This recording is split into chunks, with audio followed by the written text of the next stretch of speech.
The clock is ticking. At midnight, more than 47,000 dock workers on the east and Gulf coasts could go on strike, and that could lead to catastrophic impacts on the U.S. economy if those dock workers and their union don't come together with the shipping industry. ABC's Melissa Adon gives us an update on the situation in our top story.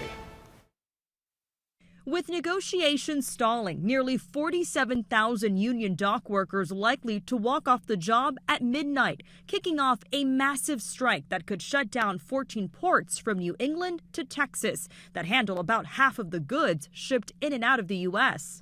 The work stoppage could cost the U.S. economy up to $7.5 billion in 1 week, according to Oxford Economics. The standoff between the International Longshoremen's Association and the United States Maritime Alliance could disrupt the shipping industry, leading to delays in goods and possible price increases, everything from cars to fresh fruits, machinery, appliances, and even electronics.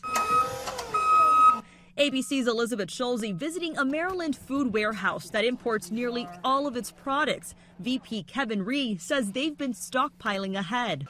I hope that both of them understand that they're not the only players that are involved in this, that there are many businesses, that there are many people, that there are many livelihoods that are affected by this strike. Union members are demanding a 77% wage increase over 6 years, with top pay climbing from $39 an hour to $69. Also calling for a total ban on the automation of cranes, gates, and container-moving trucks used in loading or unloading of freight.